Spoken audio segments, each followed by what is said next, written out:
What is up, ladies and gentlemen? Welcome to another episode of The Captain's Run. Listening live on SEN 1170 1620 on the Gold Coast. SENQ 693 or the SEN app are welcome. We've got a huge show today. So much going on in rugby league. Make sure to download the SEN app if you haven't. If you want to listen to this at any time, whenever you want, you can pause it, you can go back, you can do whatever you want. Make sure to subscribe to us on Apple and also on Spotify. On the show today, Game 3 Origin squads. All the changes, all the talking points. Player movement all over the place. Da Silva to the Eels now. Cobbo to the Dolphins at 26. Warriors cruel injuries. Metcalf and CNK. And the great Justin Horo joins the show in the final hour. Plus, a full preview of round 18 in the NRL. So I put a post up, and I would love to get your thoughts. 0457 736 736. Who has been the unsung hero of Origin? You know, we always get so caught up in the man of the matches, your To'os, your Hasses, your Munsters, your Grants.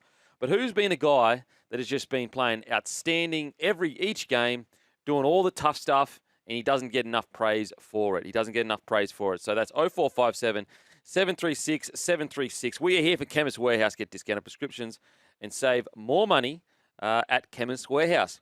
And as I said, give us a text, 0457 736 736. And the show is also brought to you by Grumpy Coffee. Head to grumpycoffee.com.au. Grab your Grumpy Coffee. We got whole bean, we got blend, we got pods, we got it all. And it gets to your house in 24 to 48 hours. Any dramas, you shoot our customer service an email or a message, and they will take care of you. Okay. Now, obviously, as I said, there's been some huge news with the Queensland squad. Oh, first of all, welcome. What's your thoughts on the Queensland and the New South Wales squads, mate? Mate, big fan, to be honest. Really liking the Blues. I think there's some good consistency there, which is really nice. Obviously, there's still, whether or not they're going to play or not, some of the controversy around the boys with the injuries. Look, would I love in my heart of hearts to see a Katoa get a chance if Cleary is ruled out?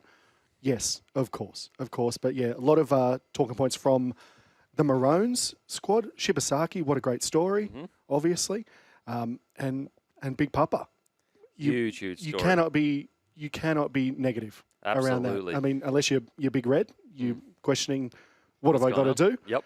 But apart from that, Big Papa's back, and that's very exciting. Now, do you think the Game 3 Queensland side, do you think it's a better side on paper than Game 1 for Queensland? Oh, that is so tight. I'm going to say no. Wow, okay. I'm going to say no. You reckon the Queensland Game 1 side's better than the Game 3 side? I think so, yeah. Wow, and alrighty. I think, mind you, there was some, obviously there's some question marks around the Game 1 with, blooding Bobby Toyer. And then I think he's proved himself. He had some great moments, had some average, but he's really proved himself. Man, that is a great question. I like the Game 3 squad better than the Game 1 squad. Obviously, DC out of form, Kalen Ponga out of form.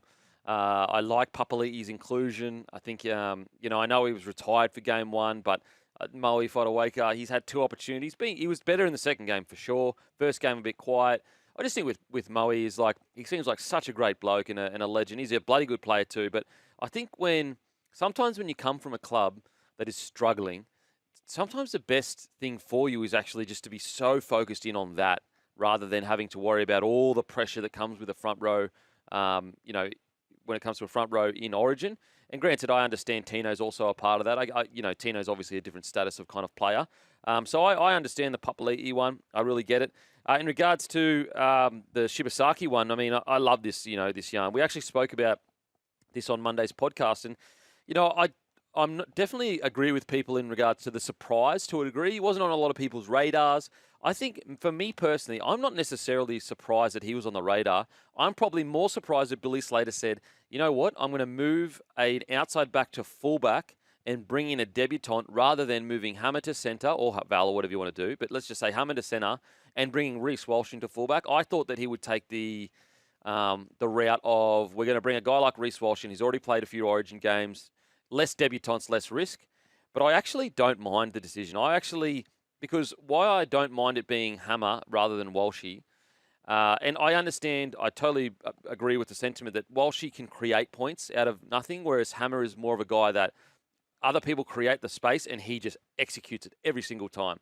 But I actually think Hammer probably suits the game plan better that Billy Slater is going for. And I spoke about it before game 2. I got a little bit of pushback from fans, and understandably so. It was, everyone has their opinion. But I was saying that what Billy Slater was going to try to do is, as soon as there's a quick play the ball, Harry Grant takes advantage of it, and then they just flood the middle with Dearden, Munster. And it's actually exactly where they scored all their points, was exactly from that. Harry Grant noticed the quick play the ball. Dearden floods the middle. Munster floods the middle. And I don't even think we scored any points out wide, if I recall correctly. Maybe 1 or 2. Yeah, actually, sorry, a kick. And then, so 2 out wide, so it was a kick, so that doesn't count. And then Hammer as well, a pass, I'm pretty sure. But outside of that, I think 3 tries came through the middle, 2 or 3. And so the reason why I bring that up is because it does seem to me that, Billy Slater sat there and gone, okay, well, who is going to add to that style of footy? It's going to be the Hammer, because Reece Walsh, although he's a decent support player, he's not necessarily known for his support. Whereas Hammer, you could argue Hammer's support play is some of the best in the competition. I still think probably Teddy is number 1 at support play, but Hammer's not far off. And so that's where I think Billy's sat down and gone, okay, well, if this kind of worked for game 2, if we can bring Hammer in, if Munster gets an arm free, if Grant gets an arm free, Dearden gets an arm free, who do you want near the ball? Hammer's probably number 1 in the comp, probably the fastest fullback in the competition. Maybe him, KO Weeks. Apologies if I'm forgetting someone else.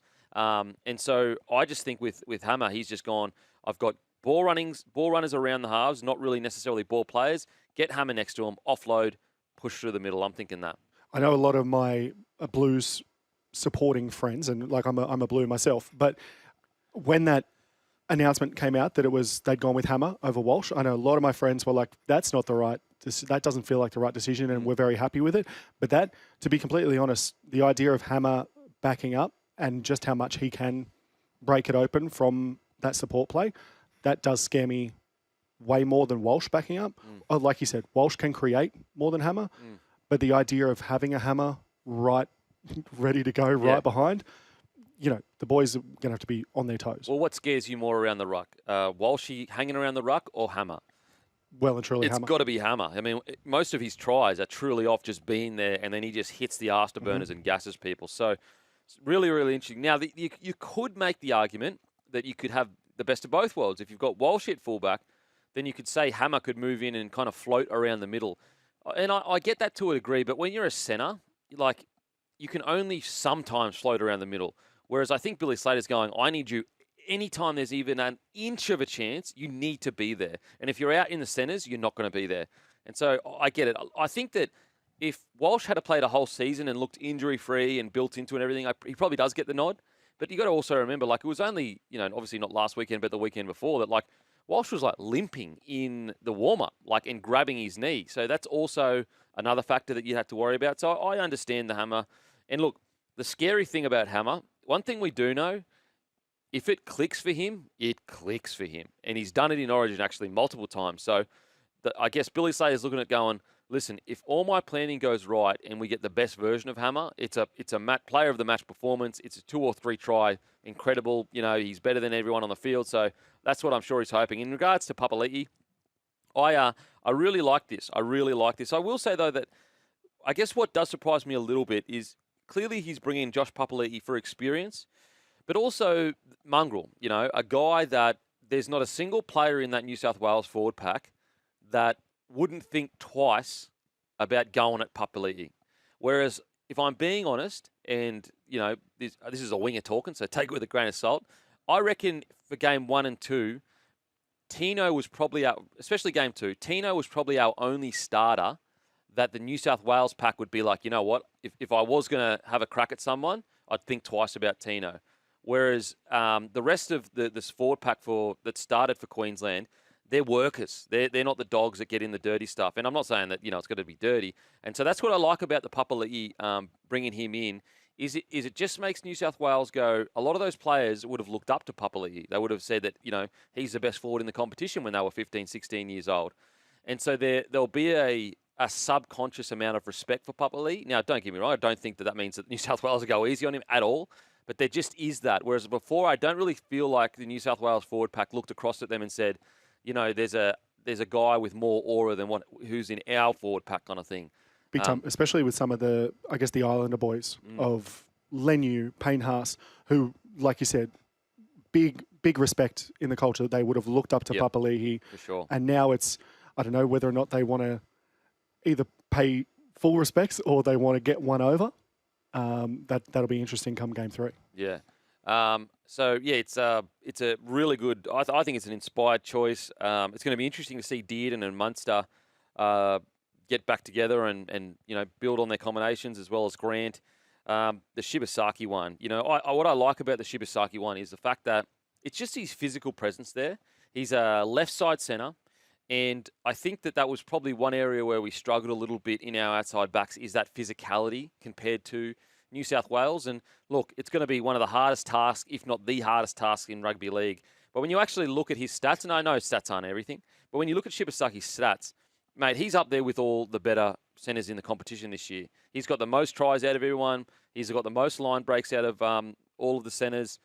To be honest, the single centre that actually clears everyone and clears everyone by a substantial margin, it's actually Herbie Farnworth, statistically. But in regards to tackle efficiency, missed tackles, all that kind of stuff, he's right up there. He's not far off Critter. He's got better stats than Gagai at the moment. So I think that if you took out the name and the fact that this great story and all that good stuff, and you just looked at, okay, how good has he been actually playing? He's actually been playing quite well, Shibasaki. So that's a big win. And what just a great story about just backing yourself one more time. And I tell you what, it's a huge win for Michael Maguire. It's a huge win for Michael Maguire as well because there was all this talk about is he too harsh and are the boys on board? Mate, he has living proof now in this current roster. Well, he's got 2 actually, but I'll just talk about Shibasaki, where he says, if you follow my methods, this is what can happen. I can take you from essentially local league Q Cup all the way to Origin. And then you look at Payne Haas, who is, one of the favourites for player of the series as well. That's under Michael Maguire. So incredible stuff from Michael Maguire and also Shibasaki. All right, we've got some text here, guys. If Walsh was fit without the knee injury, 100% he's in. But Hammer at the back has been great. I love the Shibasaki and Papa pick. He has Origin folklore all over it. Another text here, Blues 13+. Kempy, do you think the Sharks need to clean house to win a comp? Love the show. I don't think they need to clean house, not at all. I think that, at the end of this year, if they don't, go deep into the finals, I do think that they may need to readjust and have some tough conversations and also potentially go on the market for some big signings. But a full clean house, I don't think so. I really rate Fitzy as a, I know people don't like to, we always like to be super harsh and like, oh, they should be all winning comps. But the reality of the situation is Fitzy, he's a rookie-ish coach. It's his 3rd or 4th year. He's at one of the smallest clubs in the competition.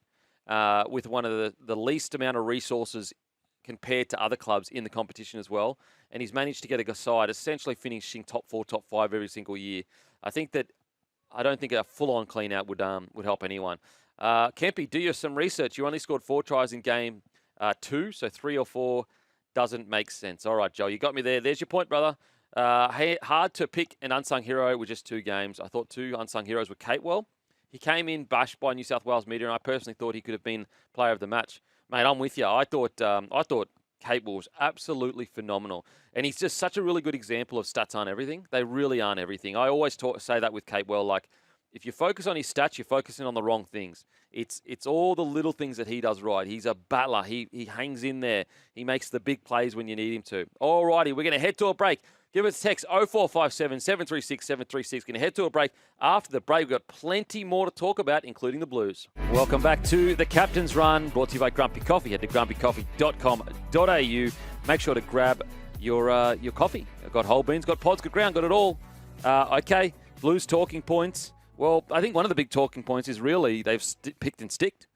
That's what's ironic here. We always, the jokes about Queensland pick and stick and, the Blues don't. And then in a series where they really have, and I've got to give Laurie Daly and Bellamy credit for this because it is one of my pet peeves sometimes. Now, granted, I understand things change throughout series or whatever, where you pick a team for game 1, a squad, and then game 2 rolls around and a couple of players that probably were in 18 or 19 position, an injury happens and they don't get brought in and you're just like, what changed? What changed between game 1 and 2 in those couple of weeks? And sometimes some things do change, sometimes some things don't change. And I understand where the Blues are coming from with this. Is going, no, we had a very specific plan for this squad from game one of a type of footy we'd want to play. And so I've got to give them respect for that. And I admire the like, it is very Bellamy-esque, isn't it? Like, just to be like, this is the plan. This is the 19 that we're selecting to play that style of rugby league. And regardless of things that change around us, this is what we're going forward with.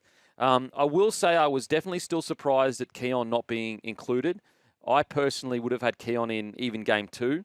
But, as I said, like, they get bagged all the time for not sticking with the squad they started with. So we're seeing it in action.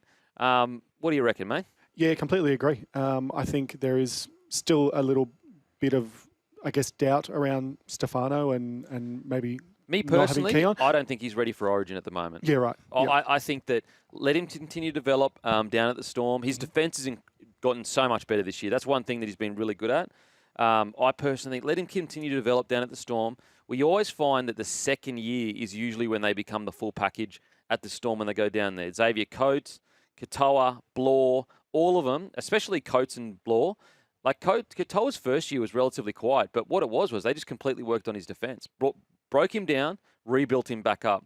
And so I think I would be going with Keon, either starting or in that position. I guess they've gone, no, this is who we chose game 1, this is who we're sticking with.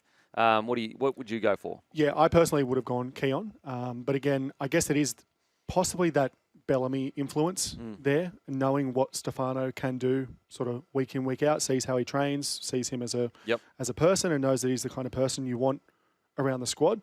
And I think he will be there long term, like in terms of for the Blues team. But like you said, maybe he's just not ready right now, whereas Keon, I think, Keon's like a plug and play. Like, you could literally just put him in right now, he'd be good to go. There's no sort of doubt about whether or not he's not mature enough, but ready to handle the Origin arena. The one thing as well that kind of, in my makeup of a team, and like who have I could select a side, they know much more about footy than me, but also I just wonder, like, do the Blues need an extra big bopper? I just wonder whether it's almost a bit of a wasted, like, I go back to game 2, and if it had been like Keon that came on, or someone else, let's say Terrell May or something, he's a bigger bopper, but you know what I'm saying. I just wonder, with Payne Haas's ability to play long minutes, with Isaiah Yo's ability, with Connor Watson's utility, you've got Spencer Leniu, who is a big bopper. I go, is it almost surplus to requirements, another big boy on the bench? Because I just reckon the game's changed from that a little bit. And I think that a guy like Keon, who can play anywhere in the forwards, is more of a utility. Anyway, the good thing is, though, in past years, some of the decisions from the Blues, I've struggled to understand the logic behind them. Like, what's, 1 plus 1 sometimes is not equaling 2. What's going on there? And they don't really explain themselves that well. What I give credit to the Blues for is it's a very clear reasoning. And I said it in the earlier, but the clear reasoning is, this is the guy we thought was going to get the job done in game one. Then this is the guy we're going to game 2, game 3. So I respect that. I really do. A method to the madness is, I'd much rather that than just bringing in people willy-nilly just because they're playing a bit of good footy. Okay, some other news. Obviously, To'o, he is under an injury cloud, and it's a serious injury cloud too. It's not just a bit of a G-up. We're not doing like what Queensland does every year where there's a flu going through the camp. And Kiraz, we've got some audio from Kiraz as being selected as 18th man.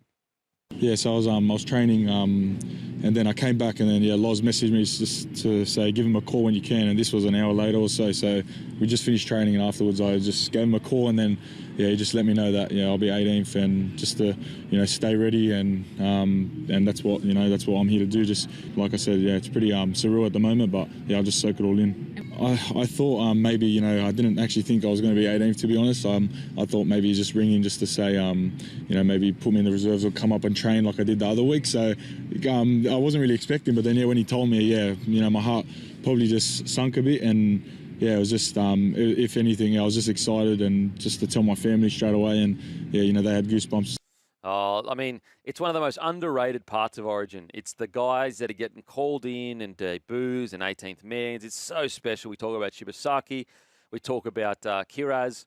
Really one of the good guys. And just when you talk about all heart and made for Origin, it's Kiraz. Like, he's all heart. He's all made for Origin. I think his offload would cause huge problems. I will say, though, if there is one player, not one player, there's probably 3, But there is one outside back that both teams cannot afford to lose.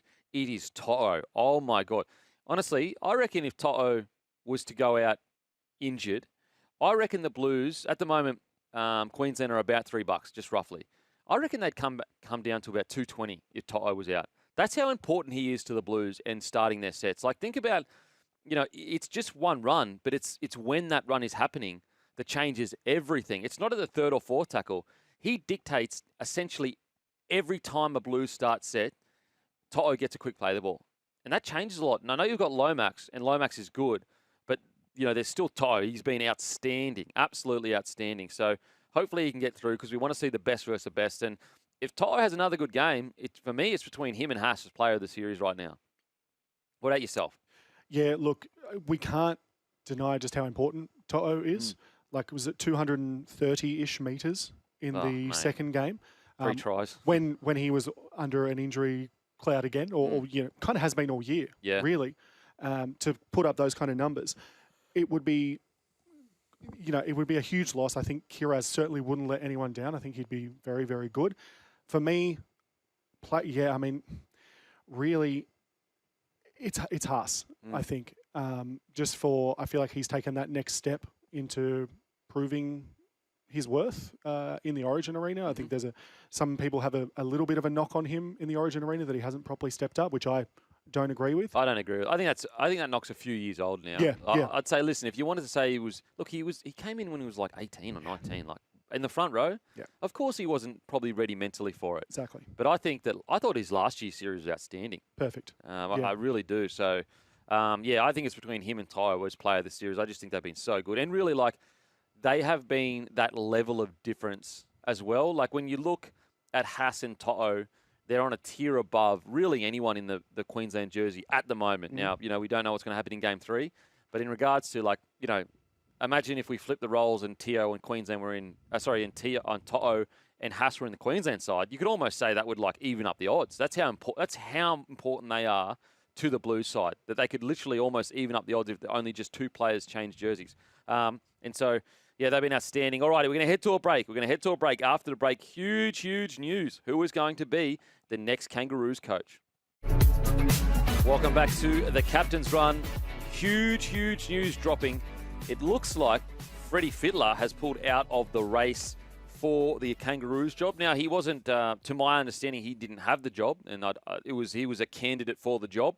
But he has since basically said, quote, he said, "There was an opportunity there. I was grateful for the NRL for thinking of me. My commitment is to Channel 9. I work for the NRL in participation in commercial. I'm enjoying that. When the role came up, I started planning and thinking this is probably for someone else at the moment. I agonized over the decision. What an incredible opportunity, but I didn't think I could do it justice. That's why I didn't want to commit. It's someone that needs a bit of time." But Cameron Smith, the great Smithy, the man that ran the ship before this year. So we always have a fond place in our heart for the great man. And of course we want Smithy to have the job. I mean, even if Freddie was still running for the job, I would still throw me hat in the litter hat in the circle in the litter. My God, what's going on here? For Smithy. I would love to see him working for the Australian side and being a coach for the Australian side. And there's actually some audio of Smithy talking about the Kangaroos job. Well, you sat here on the set recently and you showed some interest in taking on that job to succeed Mal Meninga, your old coach. Are you still interested? Oh, yeah, absolutely. I think I'm keen to have a conversation with someone about the role and what the role will entail. I still haven't spoken with anyone at the NRL, anyone involved with the NRL Commission at all. Like Danny just mentioned, I think we all thought or assumed that Freddie was going to be the new Kangaroos coach, so it's all breaking news for us today. But yeah, I think for me, if I was to take on the role or even consider taking on the role, I'd have to have a conversation with someone about what that role would entail, what the commitments would be. Of course, there's an Ashes coming up and then a World Cup next year as well, Brace. But what are the commitments like during the year? Oh, yeah, Smithy. I tell you what he should negotiate. If you want me in negotiations, Smithy, let me know. I will come free of charge. Actually, no, give me a bit of percent, mate. He's cashed up, Smithy. He's got to put in a golf clause. Smithy, we know how much he loves golf. I'm sure if they can say, listen, you've got a golf clause at any time, you can just walk out and start playing golf somewhere, then you're all good to go. All jokes aside, Smithy we were so fortunate to have him as we'll have his show, to be a part of his show. We were so fortunate. But in regards to just, you take out the fact that, we're friends with Smithy and we're big fans of Smithy, and you just go, what he's done in the game, who he is, his impact on the game, it's almost second to none. And it would be the perfect person, in my opinion, to be the Australian coach again, because I just feel that even the players that are the best of the best right now, they can definitely learn something from Cameron Smith. They can absolutely. And also, as a proud Australian, I would love for him to lead our nation to victories and hopefully World Cup victories. And I think that, we'd almost be as a country grateful and privileged to have him as a captain because of everything he's achieved. Have him as a coach with everything he's achieved, everything he's done in the game. So, mate, I would love to see Smithy as coach of Australia. What about yourself, mate? Huge, yeah. It in terms of the respect that he has from the wider NRL community, but also the playing group right now. I think it'd be someone, it's kind of like back in when the 8 in a row with the Origins, where people said that, they respected Mal so much. I feel like that kind of would transfer to Smithy if he did it for the Kangaroos. And obviously was it 42 tests or something like that. It's unparalleled. So, it's not like you're listening to someone who hasn't been there, hasn't done that. He ticks all the boxes. Oh, absolutely. And seems to be well liked. I think as well, like even just his mind, rugby league mind, like you've got the profile side of things of everything that he did and how many, he's Cameron Smith.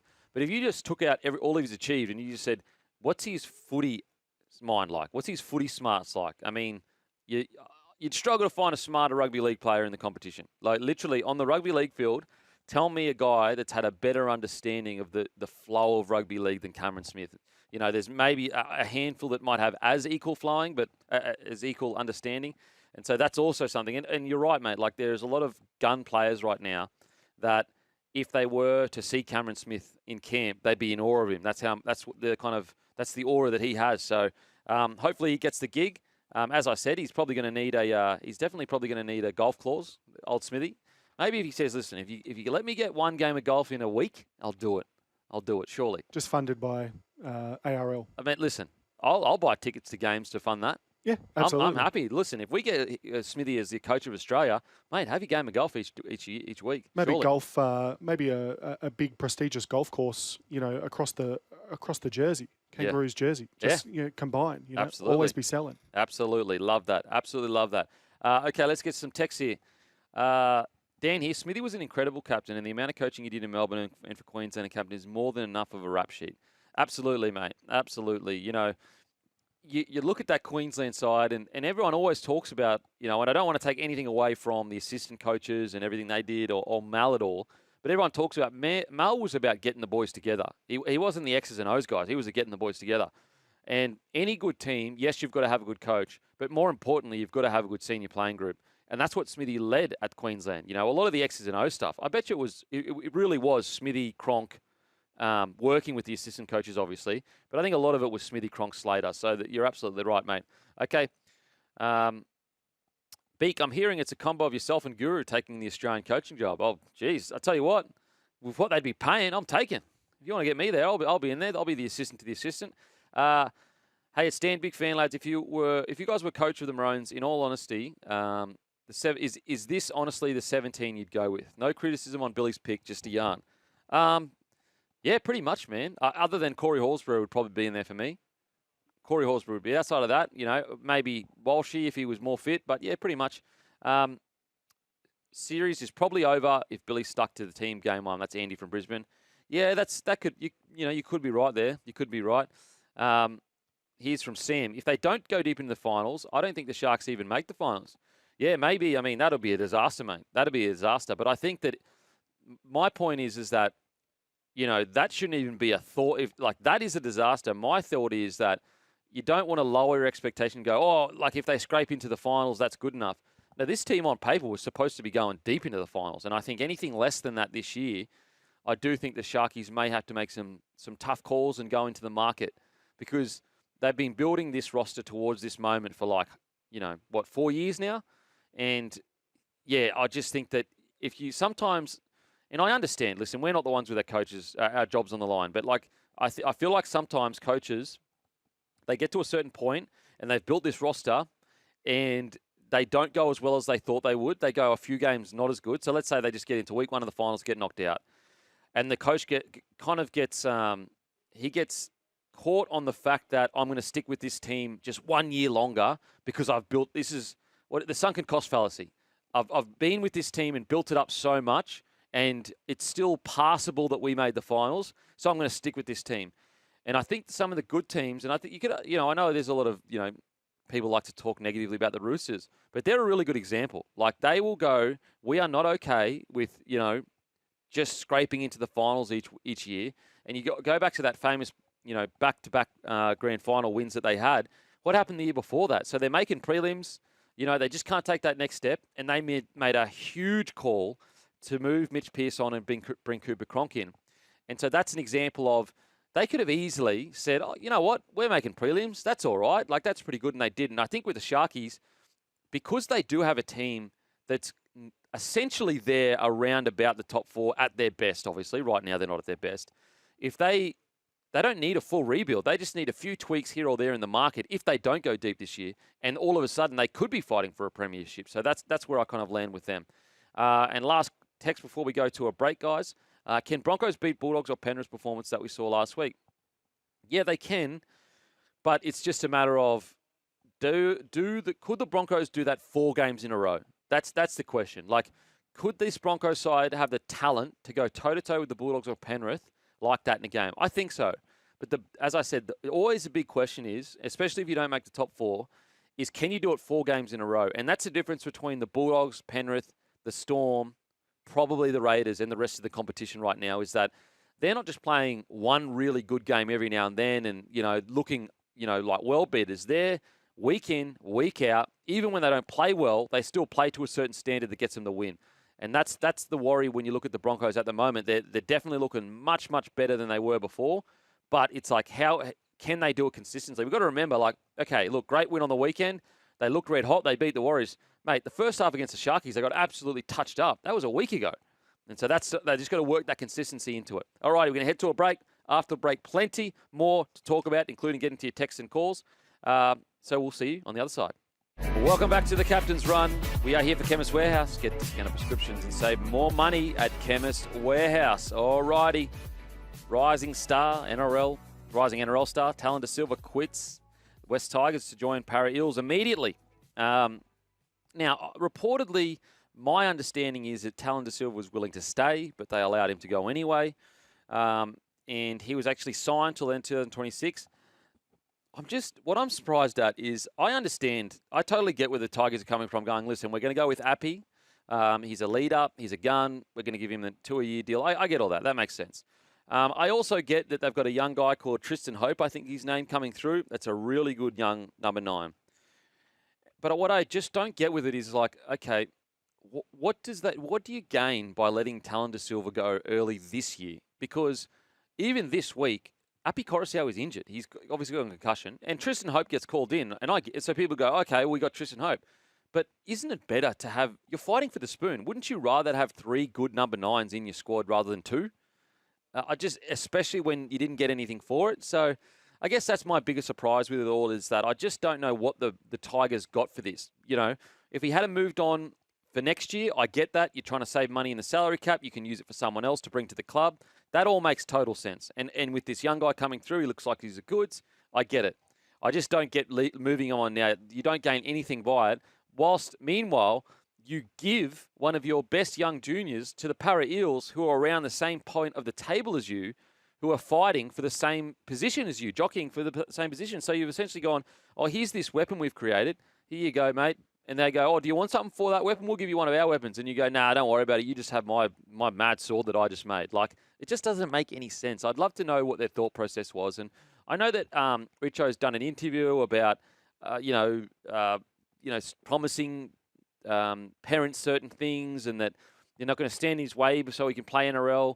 But surely his parents would be like, look, I understand if it's next year. It doesn't have to be right now. So again, when I saw that interview, Richo didn't really answer my questions. Not that he has to. I mean, Richo doesn't. He can tell me to get stuff.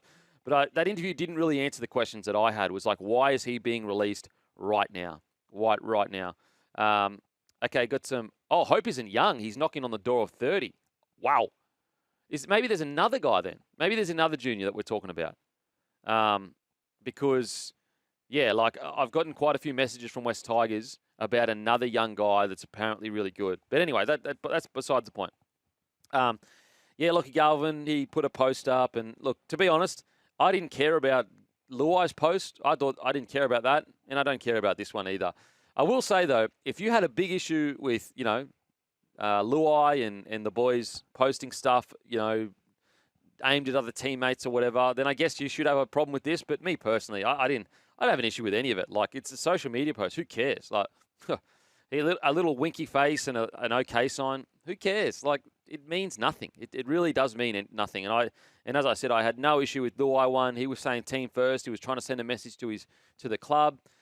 Just like a player's allowed to make a statement through. That's what I didn't get about that whole situation back then is like there were people frustrated with Luai about the statement he made on social media with that picture.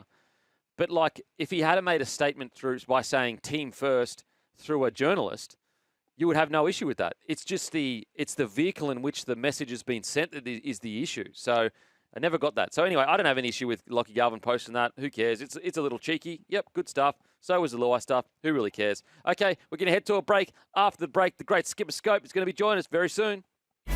Welcome back to the Captain's Run. And do you and a mate want the chance to be in the company of Rugby League? It says loyalty. I think it should say royalty. Rugby League royalty, and get the inside scoop ahead of the State of Origin Game 3.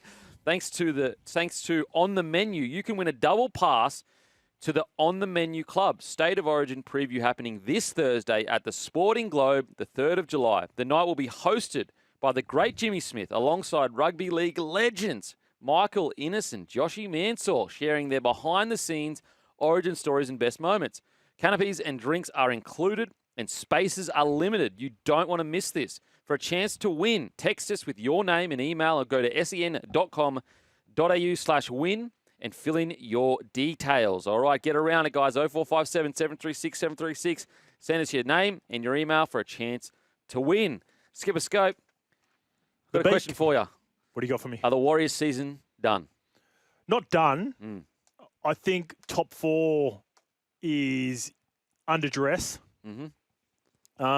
Webby's done a great job. In the last 3 years, some of the players that he's been able to get the absolute best out of are a couple of the players that have got injured. Chance Nickel-Klogstad was on the out at Canberra Raiders.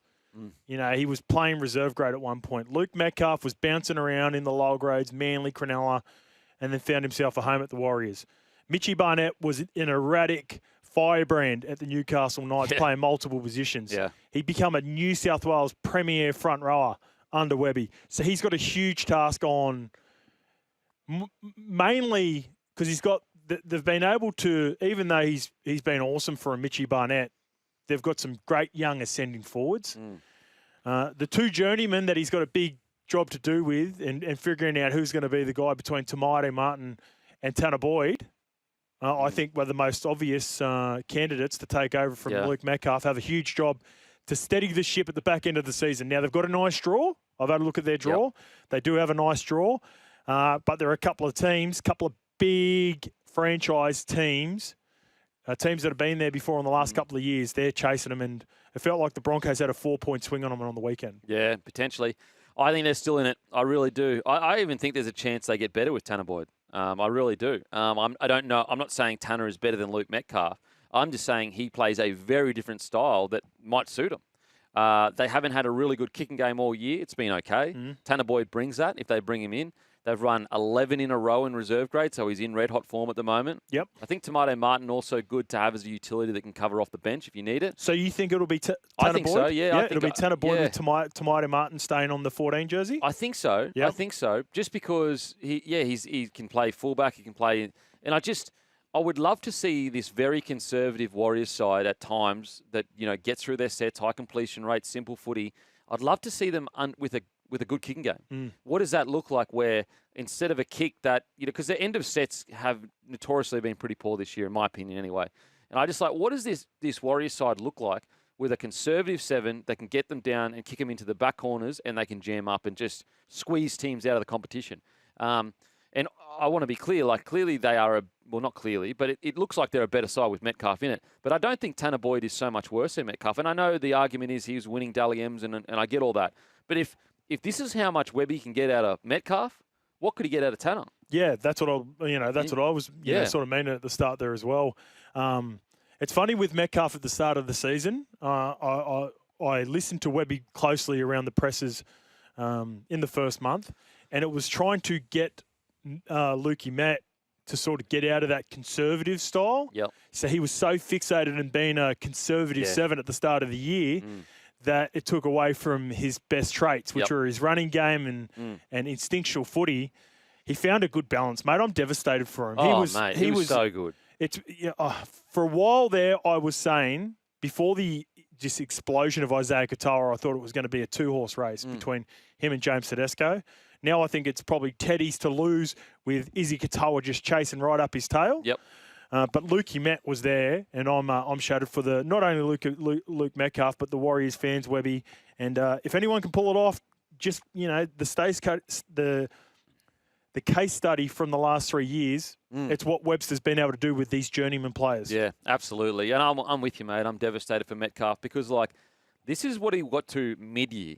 What does Metcalf look like with 2 years under the 7 jersey? What does he look like with 3 years on the 7? That's the scary thing.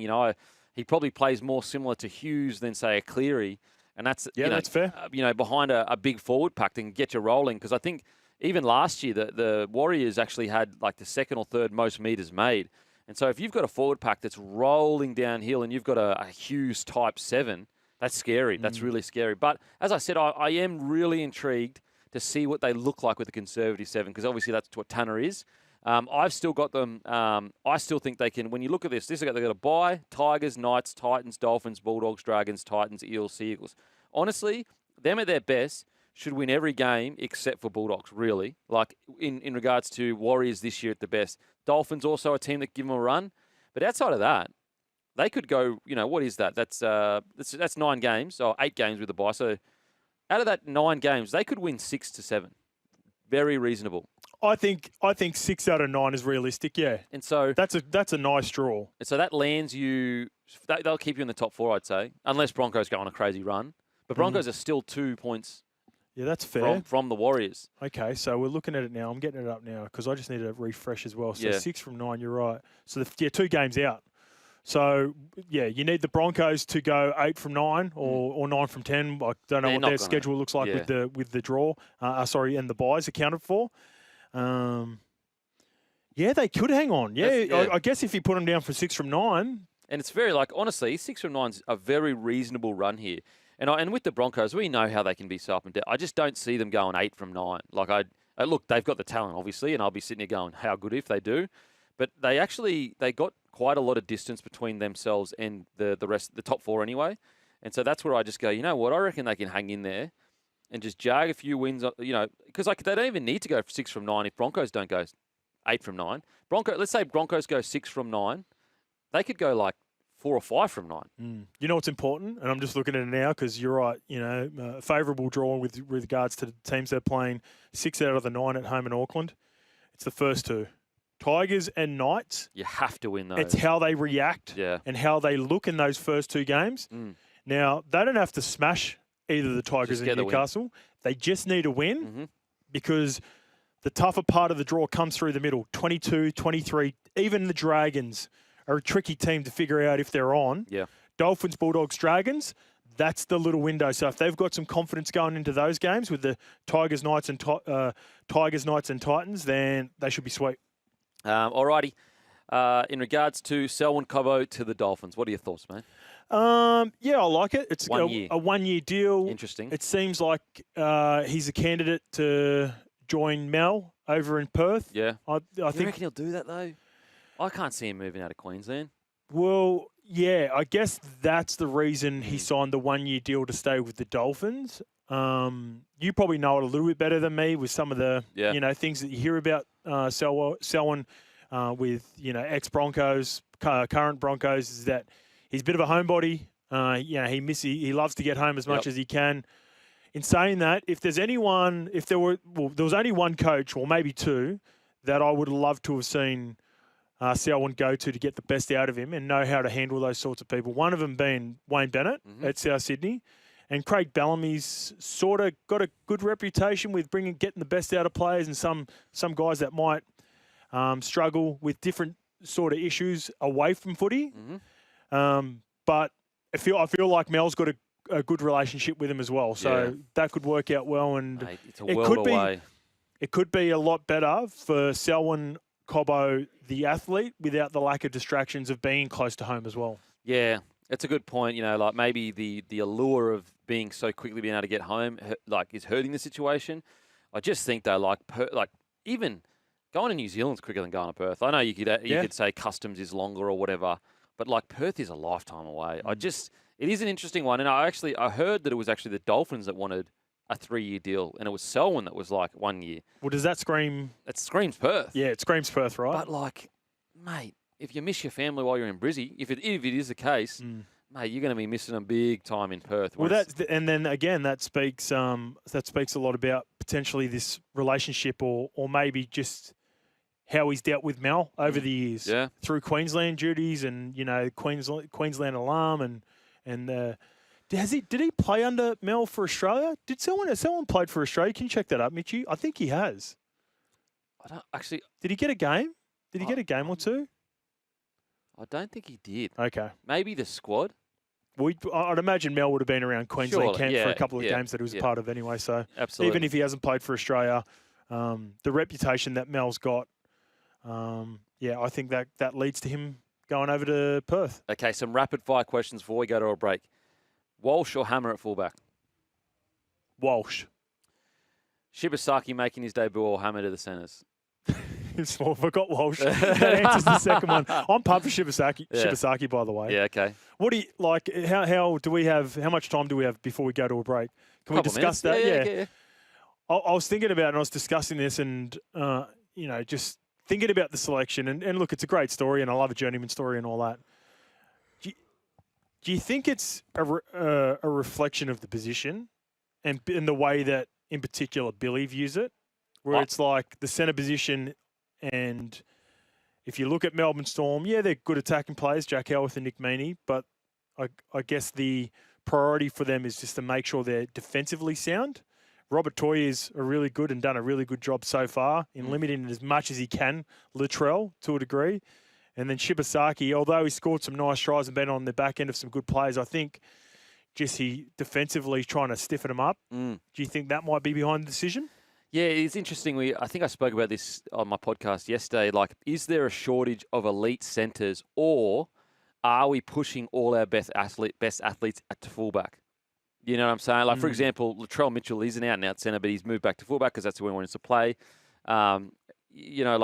When I was looking at the stats of who he was comparing against in regards to the depth for Queensland at centre, you've got Dan Gagai, he hasn't played Origin in quite a few years. But outside of that, they're actually, Hammer's not an out-and-out centre. Val Holmes, obviously, out-and-out centre now. But outside of that, there's actually not that many. You look at their wing position, for example, you got To'o, Lomax, Coates. There's top tier wingers, and they're all Murray Taulagi. Yep. Whereas you look at the centre position, there actually aren't that many top-tier centres. You've got Critter and Herbie in a league of their own, and then it's pretty much outside of that, it's a step down. Why not? Yeah, why not? Best maybe. Why not Vel to centres like he was in game 2 and just leave Hammer on the wing though? Well, that's the confusing part. See, I didn't like Val in the centres. I thought he got done in defence, and I actually thought Hammer in defence on the wing looked a bit a fish out of water as well. Yep. Because Critter just ran that try that Critter scored. that was just a one-on-one miss from Val. Yeah, it was. He also coming out of the line and shot Liam Martin and had some energy in that way. Look, contact from Val's never been an issue. It's his reads that have been a bit of an issue for a time. But anyway, massive congratulations to Shibasaki. We're going to head to a break. After the break, we've got plenty more to talk about. Welcome back to the Captain's Run. Alrighty, let's get into it, shall we? For some big games on the weekend. I tell you what, Bulldogs v Broncos, huge clash. I know, they're both missing their origin stars, but it really is a test for the Broncos to go, yeah, you're missing some key players, but they don't necessarily need to win, but are you the real deal? Is it a closely fought fight, closely fought match? Can you, not rely so heavily on your origin players? What do you reckon about this one, Scope? This is like the perfect example for releasing the 18th man this game. Is it the Thursday night or is it a Friday night game? Friday. Friday night. That's 5 days out, and you've got both 18th man for Queensland and New South Wales. We should be seeing Walshy and Jacob Crows playing this game. Yeah, I think so too, to be honest. I think it should be the choice. There should be a choice of it, I think. If it was on a Sunday, I'd understand from both Queensland and New South Wales. But 5-day turnaround, they make them play within, just say they play on Wednesday. There will be maybe 2 or 3, I haven't looked at the schedule yet, that'll play on the Friday. The only, I guess, if I'm a coach and I've picked a bloke as an 18th man, I don't want him getting injured over the weekend. Of course, that's the argument. But in saying that, has the game... Does Origin need to give a little because it takes so much? It does. I know it generates, hundreds of millions of dollars for us, but does it need to go? Okay, listen. If an 18th man does get injured, then that's just part of the game. Bring someone else in. I'm sure there'll be some. Is the 18th man so vital that you can't find someone else to put there that can do a job, or at least you'd have head noise playing if you're the 18th man. Oh, jeez. Well, you go back to Reid Marnie. Yeah. He was brought into camp. That's right. They released him to let him to play, and he got injured. He never played Origin. And Harry Grant got injured, and he would have played. I'll take that back. And so there's... I'll take it back. So there is that. But I understand where people are coming from, though. Is there a world where... but then, you know what the tough thing, though, is then it gets, unfair. Because it's all right, I've got an 18th... Queensland, their 18th man plays on Friday. Our 18th man plays on Sunday. And you go, well, you can't play on Sunday, This is where it only worked. Only if worked. They were both on just Friday. do it this time. Yeah, this time only. All right. Both of you are playing on the Friday. Let it go. Yep. Yeah, I'm leaning Broncos. Adam Reynolds and Ezra Mam have been playing well together since Ezra's been back, even before sort of Walshy got back. Selwyn scares me a little bit back at fullback, especially underdone because he hasn't been playing. He looked a little bit off the pace even when he'd been playing on the wing, so I can't imagine what Queensland Cup conditioning would be doing to him. I'm just surprised that, I don't think he's at this stage fit enough to be playing fullback. And so I'm so surprised that they're willing to take such a risk at a guy that isn't fit enough to play fullback at this current stage and not just debut a young gun. I just feel like a young gun that's fit. Yeah, who's there? Who's coming through? There's a guy, Mitchell Latrell or something like that. Yeah, I've heard about him, yep. That's decent. He's more than decent. He's a good player. No, it's Latrell something, isn't it? Yeah, Latrell something. You just turned Latrell's name around. You go Mitchell Latrell. I was like, I had to say Latrell Walgett? Oh, yeah, something like that. Yeah, Siegwald. Siegwald. There you go. Jesus Christ, Mitchell Latrell. Would be lost without you, Mitchie. Oh, my God, bro. Do you anticipate Jesse Arthurs, who played fullback against Manly, swapping with Selwyn? Maybe, but even he got around the park, but he looked a bit lost. Positionally, he was awful. Chaz had a field day with him. Yes, I was just like, that's what I don't understand. I understand you don't want to rush people in. Yeah. But at the same time, if you've got a guy that's played fullback his whole life, at least he's going to have good coverage and be good under the high ball. If he's not, he shouldn't be a fullback by this stage of his career. Seriously. Yeah, 100%. And that's where I'm just a bit surprised that they've gone Selwyn there instead of an actual fullback. Because if I'm sitting there, if I'm Serraldo, I'm going, mate, we're just going to kick this bloke around the park and just make him so tired that he'll just drop the ball eventually. Yeah. But let's just say he is good to go. He's, he finds that fitness. He finds that next gear in him, that next bit of commitment. It really is a test for the Broncos to say, okay, everyone's rapping you now. Everyone says you're back. But let's not forget, a week ago, you got towed up by the Sharkies in the first half. Absolutely pumped by the Sharkies in the first half. Yeah. So it's just like, let's not get too caught up in the hype. This is the yardstick. We've got a Bulldog side that has gone toe-to-toe with the Panthers in one of the great games of the year. Let's see how we go. I love when you talk about the Broncos. You remind me of when I talk to Mace about the Bulldogs and me about Manly. You sort of try to find things that can go wrong. I think it's because it's that you want them to go well, so you start looking at all the negatives like this could. Remember, Selwyn, his best game at fullback was the first game against the Bulldogs in those wet conditions. Yep. Okay.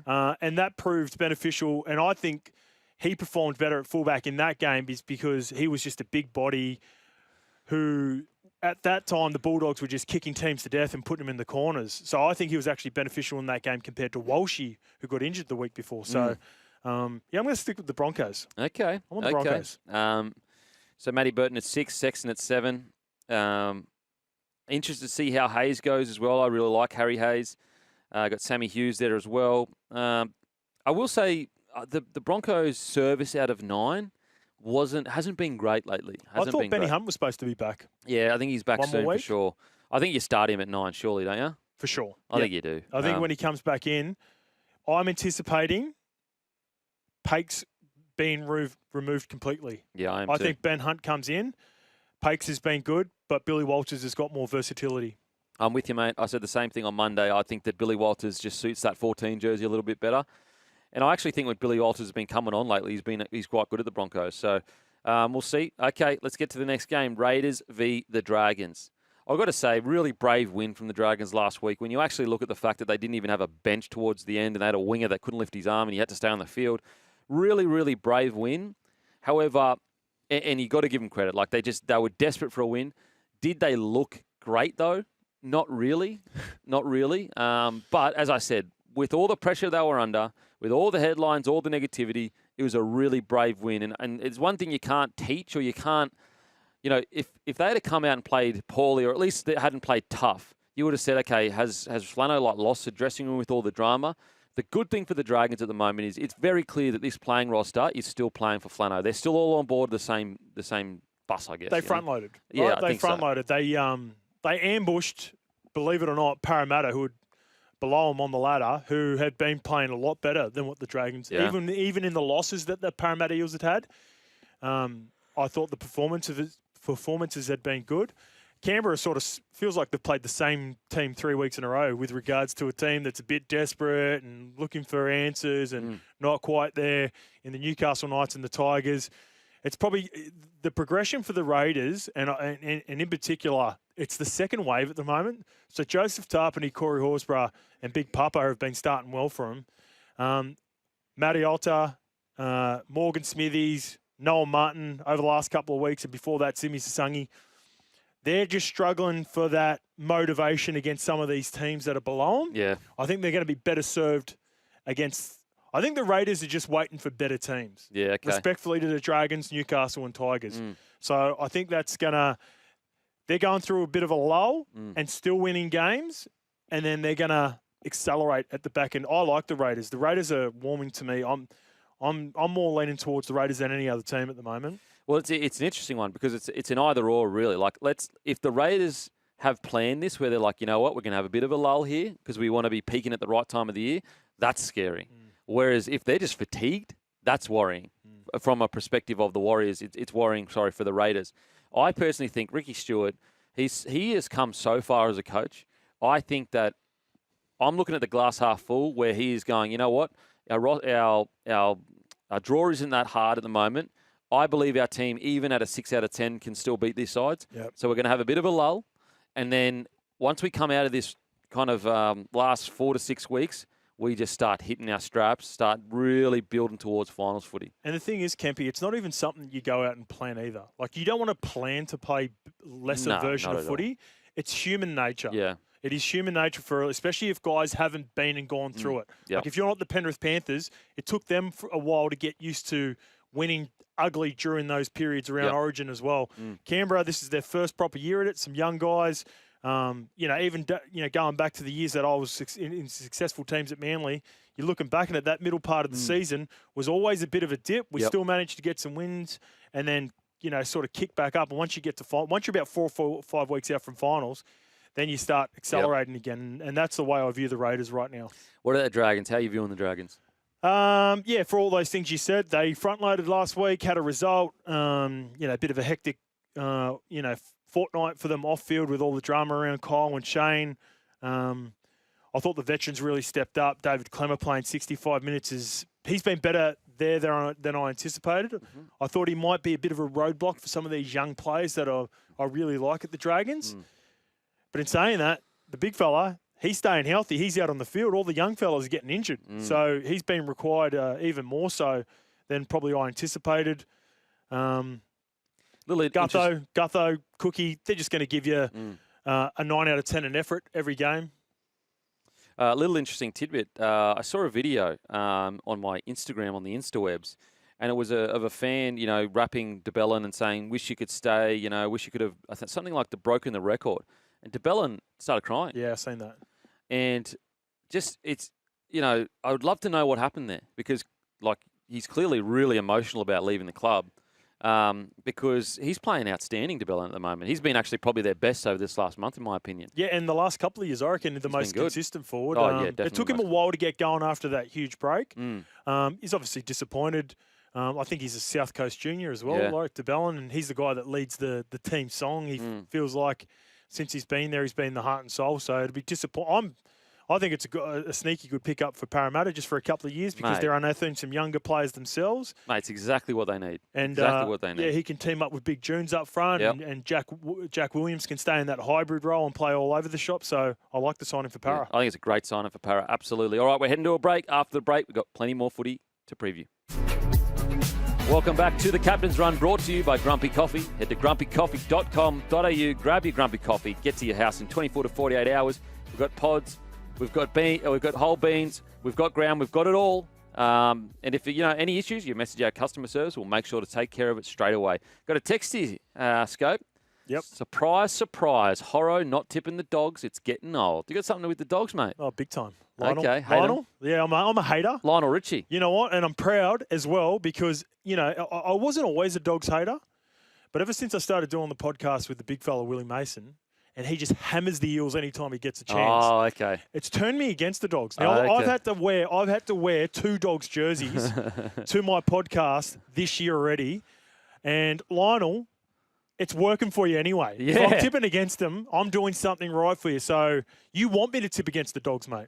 Oh, okay. So has it been an ongoing battle with some of the commenters thinking you got it? Yep. Oh no, I just seen that one there. I don't. That's the first time I've been having an ongoing battle with Storm fans. Yeah. Because for the last month I've been saying they have been nowhere near what they should be. Sloppy. Really sloppy. Yep, Storm agreed. fans hate me for it. Yep. And then on the weekend, so I thought they were outstanding on the weekend. That's Best of how the year. easy.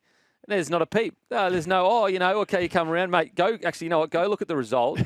We'll get this up in the break. Go look at the result. The result of Sharks versus Storm. Yeah. And all the comments I wonder if Kempy's actually going to compliment the Storm for one time in his whole life, and just all these blokes sooking. And then when you do compliment, they don't come and... Crickets. Yeah. Crickets.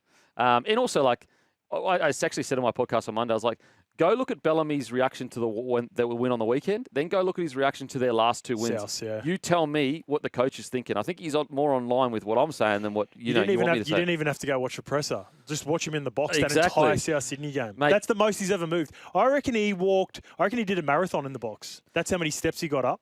Okay, you're telling me, this is to the Storm fans that are upset that I was too harsh on him.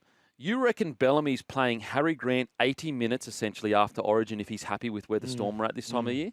No, I don't think he is. Anyway, let's get into it. Saturday, Cowboys v. Speaking of the Storm. Yeah, we've got the Storm. Yeah, well, as I was just saying, I was all being a bit facetious. But as I was saying, that's the Melbourne Storm that's scary. The relentless, just ruthless side that will just squeeze the life out of you, where in the last 10 minutes, they're basically falling over the line. That's the scary Storm side. The right side of Doom are back from 2024. God. So Jerome Hughes has had some nice moments by himself. Ali Kutola's had some nice moments by himself this season. That's the 2024 form that's seen him get Daly M Player of the Year and Back Rower of the Year. They were excellent together. And I really believe, and I was watching it, I said this after the South game, Pappy is the indicator for when they're playing direct. They've got a style where they go east-west a lot, and they do it better than anyone, where they spread the ball to go forward. Yep. And they make meters going forward. And sometimes they get a bit trigger-happy going to east-west to maybe get to a spot player, generate. Maybe if you do it from yardage, teams start backing up, and then you can make some meters that way. I think teams are getting better at defending that now and being a little bit more aggressive. But when Pappy goes too far sideways, I noticed straight away in a couple of the runs that he got out the back of shape, still had the shift, but then played more direct into the line on the 3-man and just asking some questions in and around the 4-man. That was Pappy's best game, and then it reflected the rest of the Melbourne Storm. So definitely back to their best, but now they're missing Money, Xavier Coates, Stefano, Trent Liero. I give the Cows just a shot because I think this is sort of an ugly sort of game that they can pull off like they did last year against the Roosters at Allianz. Cowboys, let's talk about them. They're a tough watch. I don't know what the answer is because their roster's good, got some of the best young talent in the comp. Okay, maybe they could afford to recruit a forward. Like you could, if you want to make the argument that they've got $1 million wrapped up in a guy that's got a few injuries at the moment, probably not playing his best. I get that. But he's not the only, absolutely not the reason why they're losing the way they are. I don't know what the answer is. I think they're going through growing pains. Okay. I think they're going to, with the players that they lost and some players that they're losing during Origin. They just, at this point, losing the veteran presence of guys like I've said this before, Val, Chad, Kyle Felt, Jake Granville. They might not be, out-and-out superstars, but during the Origin periods when they lose Reece Robson, Reuben Cotter, who else is missing? There's probably Jeremiah Nanai. During this period, they've been afforded to have some veteran presence there. And when you're missing Jason Tomalolo and he hasn't been playing as well, it's sort of just snowballed into, I think the Cowboys are one more year away. And I think he's going through, like I said, a recycle sort of period for the Cowboys and Todd Payton. And I hope he gets out to the back of it because I think there is a team there and some good young ascending players like Jackson Purdue. I even think Kentucky Derby can become a really good winger in the league. Yeah, Kentucky Derby, but he's just super inconsistent, right? Just young. So I think there's some value in some of these younger players that are probably a year away from the one. If there's one player that I could pinpoint who I thought I had high expectations for is Griffin Neame. I've been waiting for him to take that step into not your out and out alpha premier front row, but that next sort of step down. Yeah. And I've just been surprised that he hasn't been out. He has moments. He's one again. He's one of the frustrating parts of watching the Cowboys. He has moments, but he gets beaten out by guys like Sam McIntyre who will just goers. Yeah. You know what I mean? Yeah, it's a great point. But really, he's got more talent than Sam McIntyre, who will beat him, who's playing in the lock position because of Reuben Cotter in this game. But he'll beat him out for the front row position because you know what you're going to get from McIntyre week in, week out. And there's a period there where he made the Kiwi squad that I think beat Australia 30-0, which is a tough squad to make. Him and Leo Thompson were coming off the bench in that Pacific Championship series. So, I'm with you. It's such a tough one, though, because is it the playing group that's the problem, or is it, the development? I'm really struggling to see there's all this talent there, but they're just so up and down, and it almost has become part of their DNA to be up and down and be real streaky. Like, all right, we're in form now, boys. Here's a 4-game win streak where we towel everyone up, and then here's a 3-game lose streak where we look terrible. So hopefully they can sort it. I'm going to go Storm to get a win here. To get a win. Cowboys. I'm going to go Cowboys for an upset. All righty. Roosters versus the West Tigers. I think the Roosters are actually they're flying so far under the radar. People don't realise they're sitting 6th right now. No one expected them to make the 8, missing Sammy Walker, Cheese. Some of their juniors are the best juniors in the competition.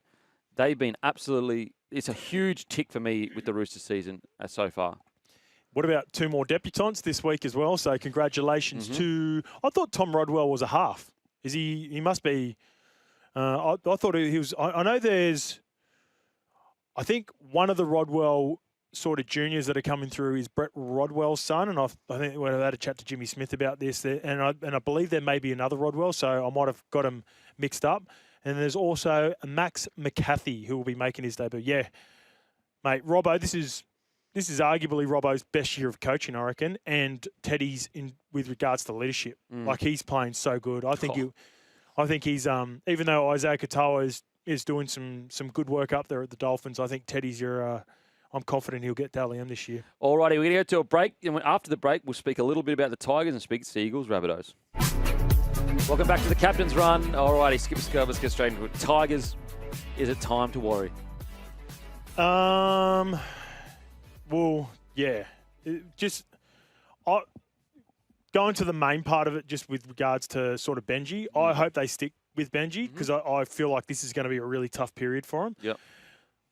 I thought at the start of the season they were 20, 21 deep. They've now got rid of 2 of those players that I thought were a part of a 21-man squad. The best teams in the competition can go to 25. Now, you get outliers like the team that they're playing, like the Roosters, who feel like they've debuted 35 players this year and doing a good job. But, yeah, the nursery just doesn't seem to be there at the moment for the Tigers, and I feel like they need a couple of more players to sort of round out. I think Kyle Pearce-Paul will be good for him because I think they've struggled on the edge outside of Samuela Fainu. So that'll allow Safaf to go back to that hybrid swing player. He can play lock, he can play bench. But they need more forwards, mate. They need more. They need some of these young players that have been playing with Lachlan Galvin and Da Silva and all those that have won some lower grade competitions to start emerging, start developing. Thoughts on Da Silva getting released immediately? Awesome for Para. I thought it was crazy from the West Tigers to allow it. Can you give me one reason, Scope, why they did it? Head noise, all the, the unrest and all the chat that's going to be associated with it. That's the only thing I can think of. Oh, man. Even though I still wouldn't have done it, I can understand him going, all right, well, you'd like to think that Appy's done too, by the way. If Appy's not done, it's even crazier. If Appy's not done, then it's really bad management because I assume that it's at least, even if like Appy is 99% done, it's showing them, all right, Appy, we're all in ya. There's been all these reports about Benji versus Richo with regards to who they prioritising. Benji's all in ya. He's got your back. He needs ya. Let's go. Let's get a deal done. Yeah, geez. It's a risky way to do it because the problem is Appy's at the point of his career where he has to take the deal that suits his family. You know what I mean? Like he's not in the middle of his career where he can go, oh, okay, even though Perth have come back with this once-in-a-lifetime offer, I'll say no to that because I might be able to earn that later. It's truly in the position where if Perth just go, because who knows what could happen? Like if they haven't signed Appy yet, Perth could come back and say, here's $1 million a year for 2 years. I was going to say I can't see a world in which Perth can offer Appy the same amount as the West Tigers and the West Tigers just match it. But if a mil would be huge. If Appy can get that, congratulations. Take that to the bank. What I'm saying is like that is possible. Like that's a possibility when you look at the people that are on the market. Like who's on the market right now that is in a key position that can be purchased for Perth that's worth $1 million? I haven't delved into it enough. Yeah, so I'd have to look into that. But mate, you got like Sexton, maybe like your Tanner Boyds, and there's no one of Appy Coruscant's ilk that's won premierships, played Origin, that is a leader that would go straight into your senior playing group.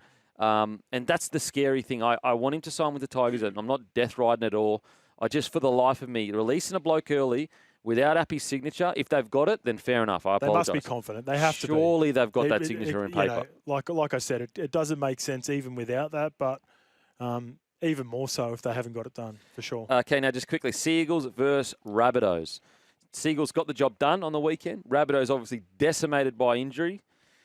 What are your mighty Seagulls doing, mate? Did it cover over a few cracks because they were playing the Tigers, missing some players last week, or do you think it was a good, solid win? The part that I love the most is I love was calling the game at Brookie with Sugar last week, and Tommy looked cherry ripe the entire game. Okay. I think the benefit of him playing the centre's really worked out, so I'm on Manly for this week. All righty, head to a break. We'll see you on the other side.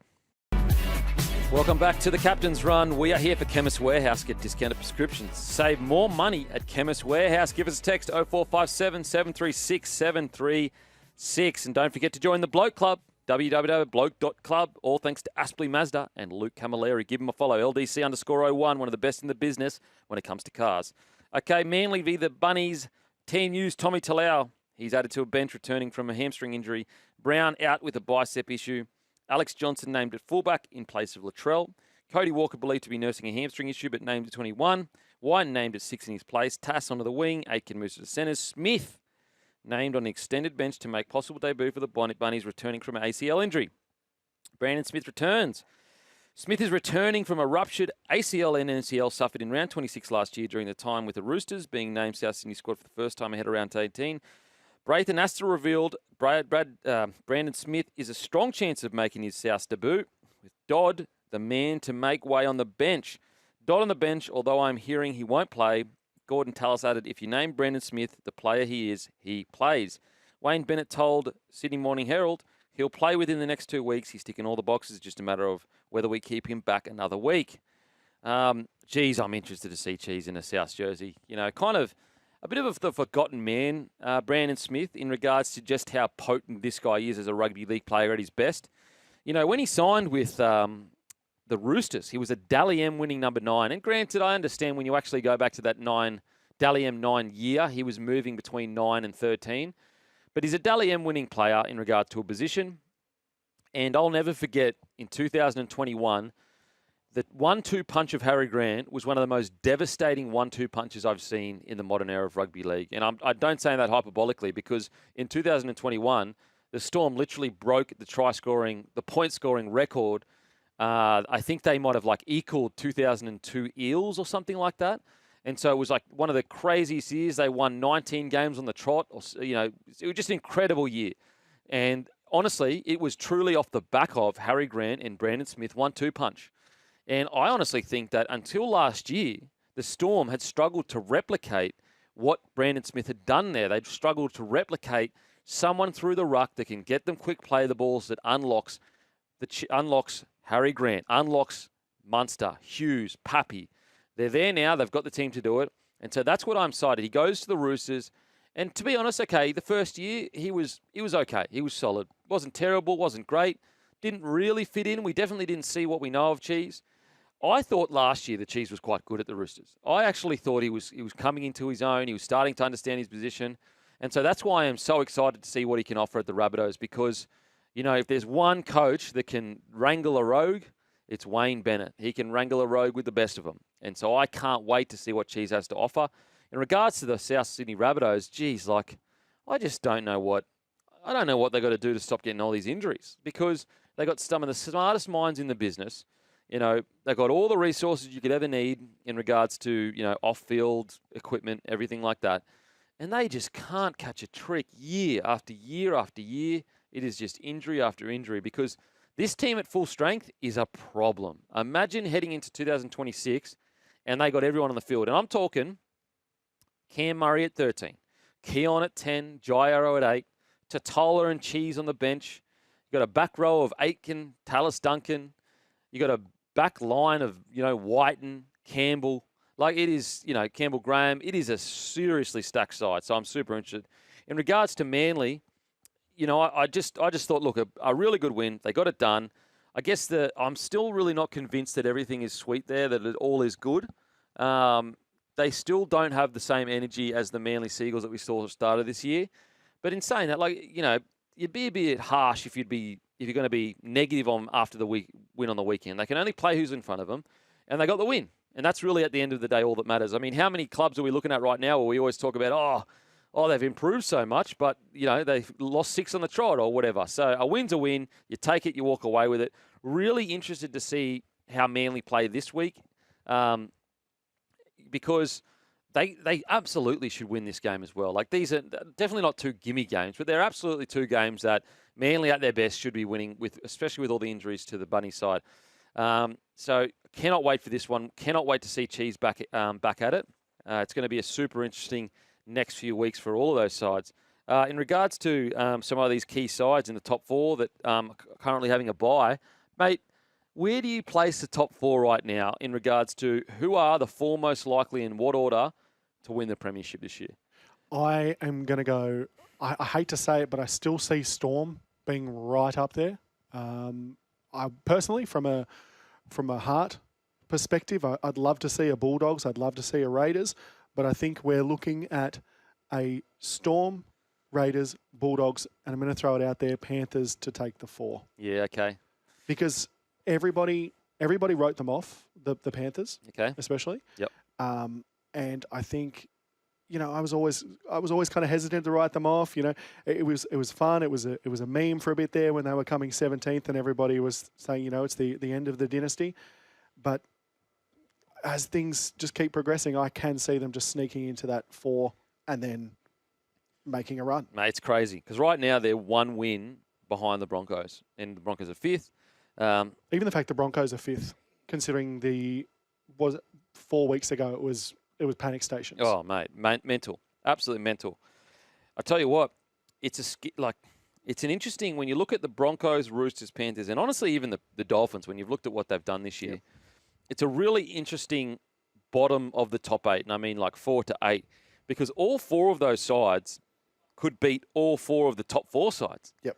And so, like, there is even a world where that flips on its head, where Broncos, Roosters, Panthers, and even Dolphins go on these crazy runs and put it to those. So, it's as the season kind of comes to a halt, although the Raiders and the Bulldogs, and I would say probably, I mean, even Storm, the interesting thing is Storm are within striking distance from, so right now Storm are on 10 wins, Warriors are on 10 wins, Broncos are on 8 wins, Roosters are on 7 wins, Panthers is on 7 wins. So, like, it really is just the top 2 that aren't really within striking distance of the other guys. Yep. I don't see the Raiders or the Bulldogs dropping out of the top 4. Especially when you factor in the 2 buys for the Raiders. Yeah, well. I mean, absolutely. I mean, the Raiders right now, they've got 13 wins. The closest is the Bulldogs with 11. 11, yeah. But then you go all the way back to outside of the top 8. The closest to that, the Broncos on 8. So 13 wins compared to 8. Like, they will not fall out of the top 4. No. They've locked it in. No, not possible. So they've got a home. That's what's so scary about the Raiders is they're guaranteed at least one home grand final.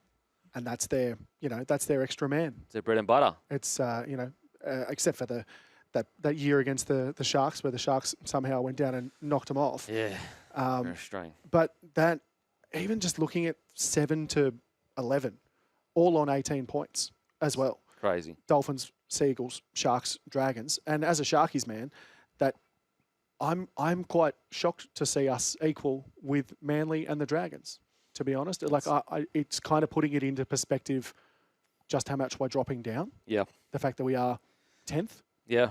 When we were, 5th or something 2 weeks ago? Yeah, it's crazy. Like, even all the way down to 10th is actually technically still in striking distance to the top 4. Yeah.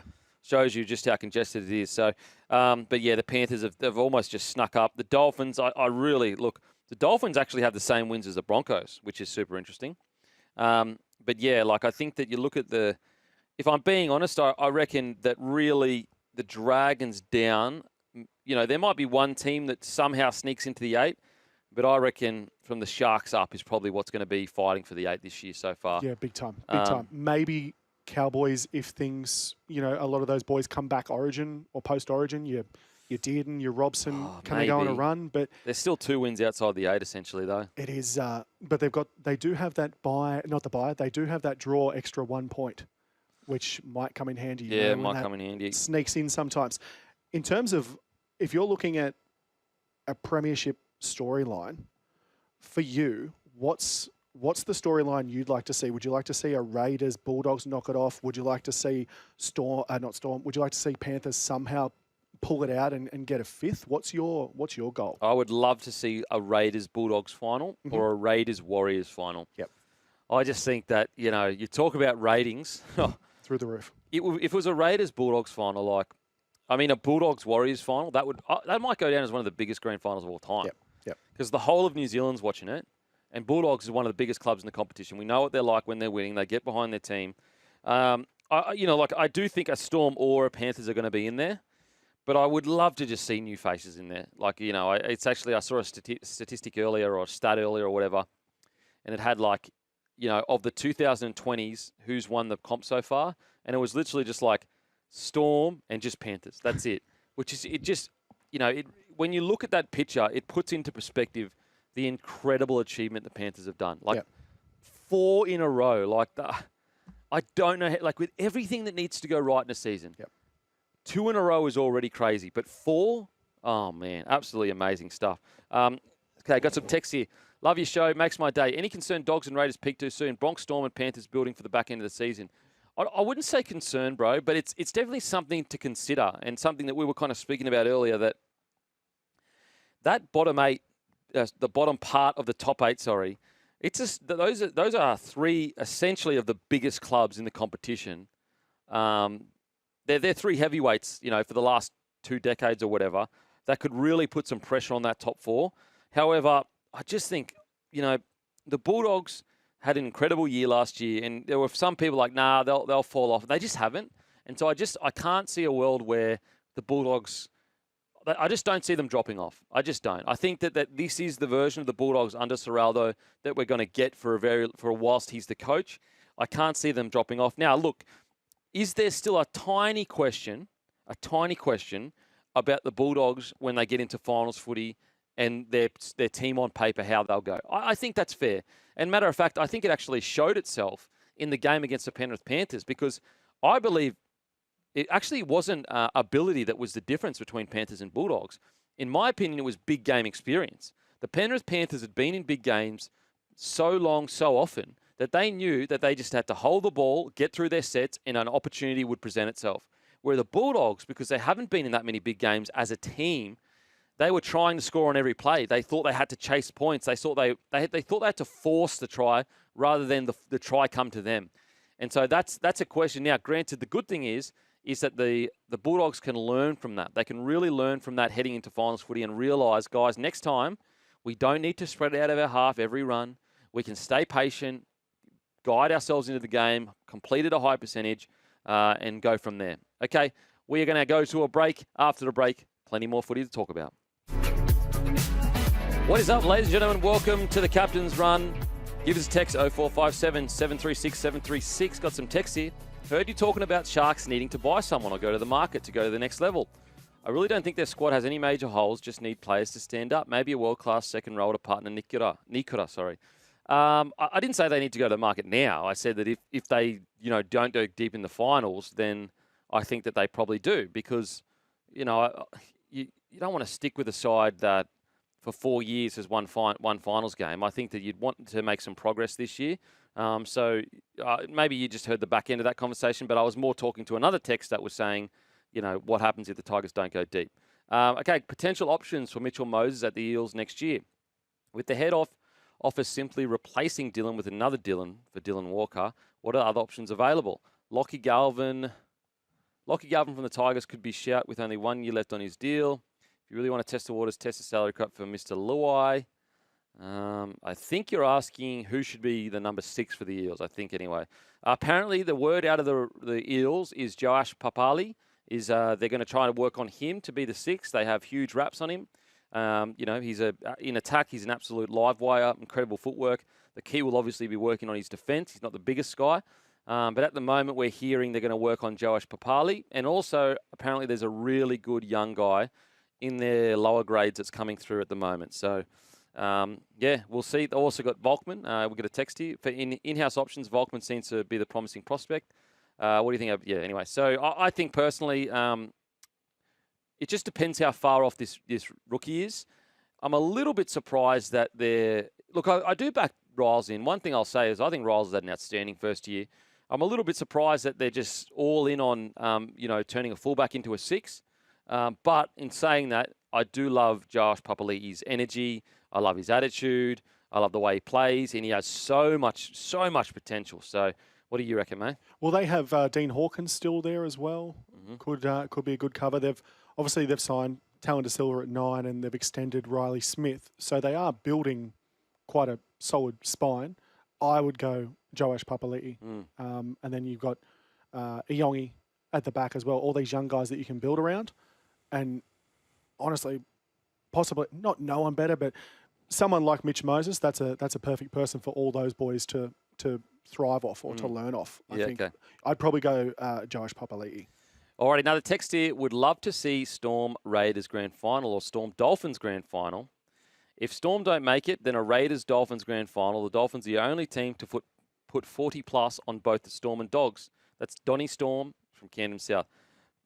Obviously, as a Storm fan, I get it. I really do get it. I just think the wider audience, it's like anything. They've had so much success in Melbourne Storm, and they've been in so many grand finals that, although you can take nothing away from what they've achieved, I do think the wider audience is hoping this year for a bit of a freshen up.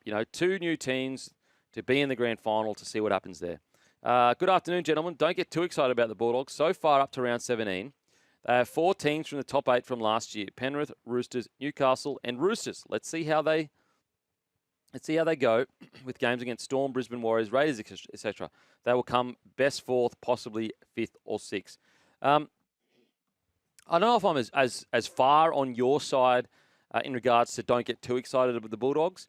However, it does kind of lead into what I was talking about earlier of we still are a little bit unsure about how they go against top-tier sides in finals footy. And that's going to be we know in Clubland they're a bloody good side. They've got high standards, they're super fit, and they stick to their system. How do they go in finals footy? Hi, boys. Could this be a season where a team outside the top 4 could win the comp? Cheers, Filthy. Look, if Panthers land outside the 8, absolutely. Absolutely. Like, they are one team where, winning outside of the top 4, winning outside of the top 4, like, that is not even for a team that's won 4 in a row, that's a blip on the radar in regards to, like, how hard that'd be, because they have truly been the one team that defied history, defied what you're supposed to do. Okay. Got some more text here. Kempy, we used to always say Roosters get the players they want because they look after them in retirement. Does this still apply if they move on before they finish their contract?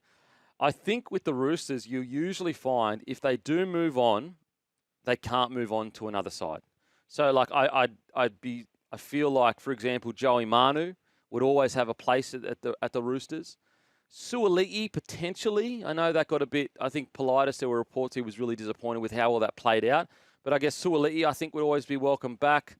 So with the Roosters, it's usually along the lines of as long as you don't go to another competing team, then you're always got a home here.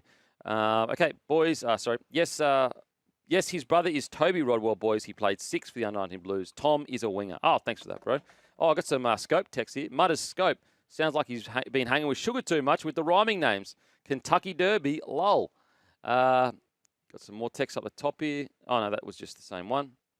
Happy Wednesday, Kempy. Can the Dogs crawl back to first against your Broncos? I don't. The Dogs actually have a really tough run in to the back end of the season, whereas the Raiders, their run home is quite good, quite good. And so I actually think probably the Raiders to win the minor premiership this year. Probably the Raiders to win minor premiership. Another text here. The Dogs have versed 5 teams in the current top 8 and only won 2 of those games, and both wins were 1-12. That's fine, mate. I'm with you in regards to, like, is the question of how they're going to go against top tier sides. It still doesn't change the fact that they've been one of the best sides in the competition so far this year. Like, they're on top of they're second on top of the table. They were sitting on top of the table for most of the year. I'm not so ready to be like, oh, they're actually not even they're a bottom 8 side. I wouldn't put them there.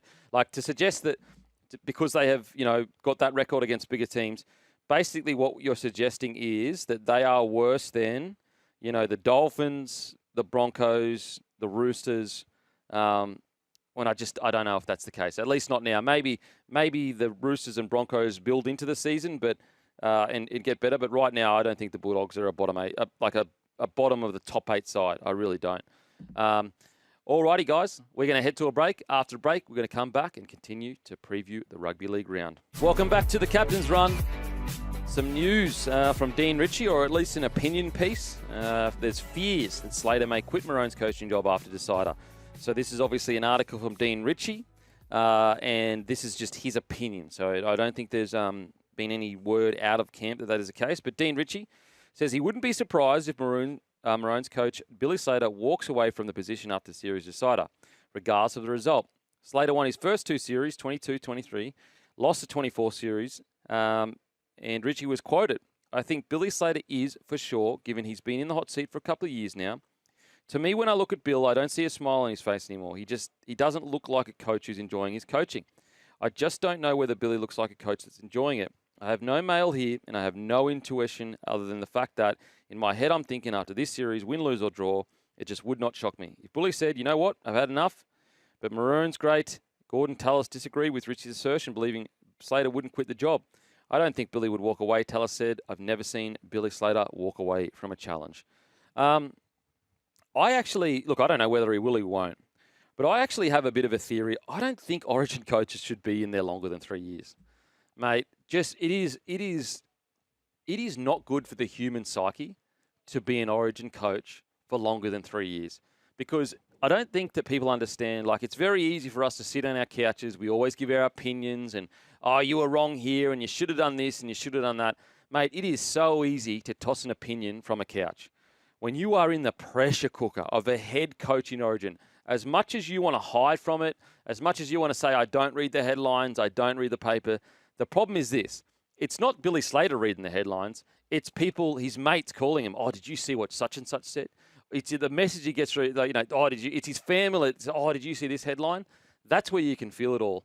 And so I look at it and I just think that, look, if I was, if I'm an Origin coach or if I had advice for an Origin coach, I mean, who the hell am I to give advice?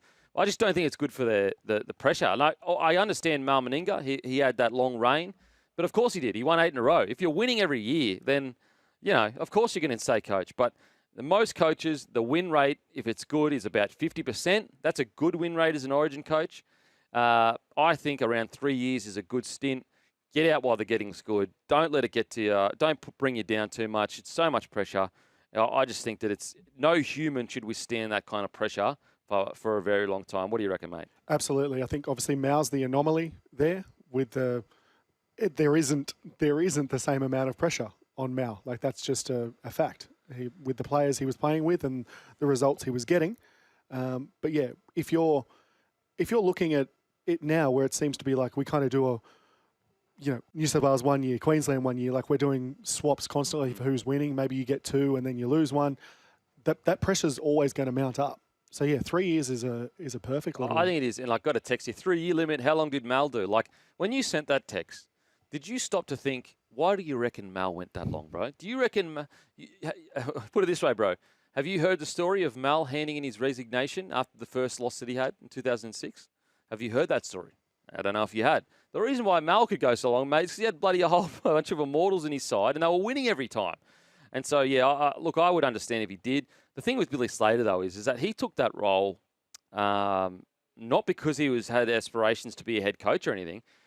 He just said the state asked me to do it, and there was really no one else ready to go, and we did it. And so I needed to do it for my state. So it is interesting. I will say, like, Billy Slater in the media is, outstanding. His career in the media is going to be for the next 20, 30 years, as long as he wants. Really, really good at breaking down the game. Very presentable. So the good thing is he's got options. He's got options. Okay, it stood out for the last 5 years that Parra need a big, robust X-Factor centre to partner Benzini. They won't really be competitive until they get one. That's TT from the Central Coast. I will say, I think it's a good point, and Zach Lomax, I think they brought in to be that. But I think Bailey Simonson at his best. I know he got injured recently, but Bailey Simonson at his best, he's a really good outside back. He's been really unlucky with injuries lately, but he's a really good outside back. And so if you have him with Benzini and Lomax on the edge, and then you got Addo Carr, you got Iongi at fullback, like, that's a really good backline. That's a really good backline that can get the job done for sure. Especially if, for some reason, you could move Lomax back to centre. If you wanted to, yeah. Obviously, I don't think he wants that. But he's robust. He's physical. He's getting those meters. Yeah. You can move him there. And if you had a young guy come through on the edge that could learn off Lomax, you've ticked your boxes right there. Yeah, absolutely. To be honest, I just have a lot of faith in Riles. I think he's been so good this year. He's made so many smart decisions. He's shown courage and conviction to stick to his plans. Even when there's been all this pressure to bring in some veterans, he hasn't. Got a lot of faith. Got a lot of faith in him. Make sure to text in 0457 736 736. Now, let's talk about the bottom four. Something that it's not looking too good. Unfortunately, guys, it's just not looking good for the Titans. And I think that there are a few other clubs breathing easy, going, thank God the Titans are here, because if the Titans weren't in the comp right now, you've got West Tigers, Eels even are close to the bottom, Rabbitohs, Knights, even you could argue Cowboys. But right now, the bottom four, I am getting more and more concerned for the West Tigers. I am getting a little bit worried that this is snowballed into something that's going to be out of control soon. They desperately need Luai back on the field. Their confidence seems to be, draining by the day. Look, I understand the argument. They definitely look much better. They look so much better as a side. But at the end of the day, you need to win. Like, it just sucks. It sucks. I get it. And we can all make excuses. We can all say, yeah, they look so much better. Look how good they were here and here and here and here. But it's 6 losses on the trot. And, there are so many games, especially in that early loss, streak. There were so many games that if they just had been a little bit smarter, they could have won. And that's why, Melbourne Storm, funnily enough, the benchmark for the last 25 years, or at least 20 years, they've put such a currency into banking points early in the season because it's so much easier to have that foundation and kind of run out of puff than chase points at the back end of the season when everyone's starting to peak. Because you just don't know what's going to happen in the season. You don't know how many people are going to be injured. You don't know what the form going to be like. You don't know what your administration is going to be like, what the club culture is going to be like. And so I'm getting a little bit worried about the Tigers. I will say as well, I don't see the Rabbitohs. I don't see the Rabbitohs winning the spoon, but they're also another side that, like, yeah, it's been brave. There's no denying that. Like, they've been so brave. They've been decimated by injuries. But mate, they're 2 wins. They're 2 wins off the bottom. If the Titans, the problem with the Titans is they actually are a team that could go on this little weird run for some reason, which is so strange. But right now, for me, it's the Titans at the moment that I think are, you lock them in for the bottom of the table. And you can look at the roster, maybe you could look at the coach. Maybe Desi's lost it. I don't know.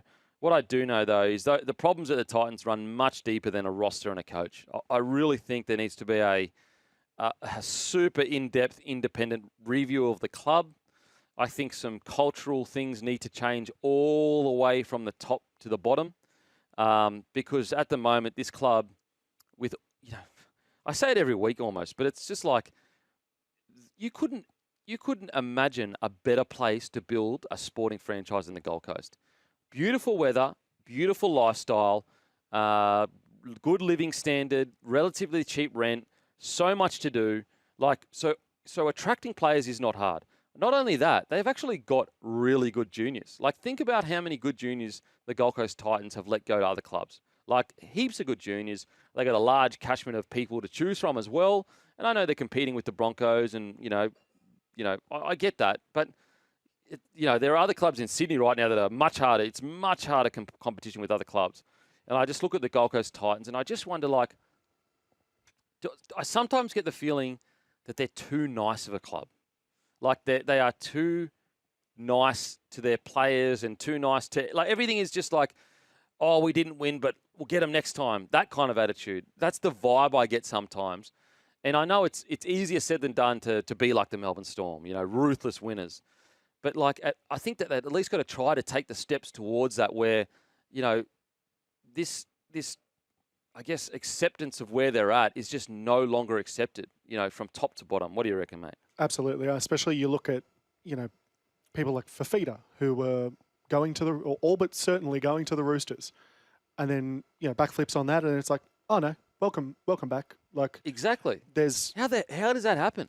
I don't know, from a fan's perspective, the only one I can really think of from that affected me was when Andrew Fafita signed for the Bulldogs was going there from the Sharks. And then the whole thing happened with rugby and that went back on that. And we welcomed him back and obviously we won a premiership. But I couldn't tell you of another time where someone's just welcomed so well back in as what Fafita has been. Big wicket too. Yeah, taking up so much of a underperforming salary cap. Yeah, and you look at the Fafita situation, I am not, recently he's been, hasn't been playing. This year hasn't been great. Obviously, he hasn't been really able to even make the starting side. He's been injured at times as well. But I'm not the big David Fafita hater. I think people went way too hard on him in those first few years at the Gold Coast Titans. I actually thought he was pretty good. Was he worth $1.2 million? No, I don't think he was. But he didn't pay himself that. That's not his fault. But when you score 17 tries as a back rower in a year, you're having a pretty good year at a team that's struggling. But I will say, when you've already been on a huge wicket at the Titans, $1.2 million, and then I think he got downgraded to maybe $900K. If you even think about leaving, I'm not taking you back. No. You know what I'm saying? Because mate, we have paid you so much money. You should live and bleed this club. Like, anyone coming to you trying to woo you across, you should be like, I owe this club. Like, they paid me so much money when I probably wasn't worth that amount. That's going to set my whole family up forever, that if it found out that he was going to sign with someone else, there's no way I would say, okay, no worries, do a backflip and we'll pay you $800K a year. That's insane to me. And the only way that you do have those feelings is if in those 1.2 million years, maybe there were some premiership rings in there. Yeah. You go, oh, he's moving on to greener pastures. He's trying his hand at the Roosters, or he's going to rugby or whatever. But remember the good times. He won some prems with us, Yeah. but it hasn't worked out, and you're still. And you're right. Like, we looked at how poorly it went for the Roosters with that backflip, but where was the Roosters? Sorry, where was the Titans going? We're not going to be treated like that. No. That's what I don't get. Like, I hate to say it, but like, where was their self-respect in that situation? Yep. You've got a guy that you've paid millions of dollars for all these years, and he's agreed to terms with the Roosters, and you've gone. You know what? You actually even considered moving somewhere else so far that the deal was done, but you know what? It's a really good example of what needs to change at that club. They need to turn around and go, we should be so proud of what we offer people that we are not going to allow someone to want to go somewhere else, but then all of a sudden want to come home. It just doesn't work like that. It's like, mate, you're either look. If you're put it this way, if you're getting paid 150 to 200K, look, if you want to backflip and forth, doesn't matter to me because you're on a smaller contract. I can understand why those decisions are super hard. When you're on 900 grand a year, mate, you should be living and breathing whatever I need to do to win this club a competition. Like, for example, Tino. Do you reckon Tino, whilst he's contracted for the last few years, has been thinking, when he goes home, do you reckon he thinks about anything other than how do I get this team to it? That's all he's thinking about, is how do I get this team to get to a better place? The problem is, though, because the Titans have been so, I guess, open to being treated like this, that'll actually affect Tino when his options come up, where he's going to sit there and go, listen, I have tried for years and years and years to take this organisation to another level. And unfortunately, this organisation, everyone around me hasn't gone to another level. I need to go somewhere else. And it's actually a little bit similar to Payne Haas. If the Broncos continue not making the 8, he should go to another club. He has given everything he can.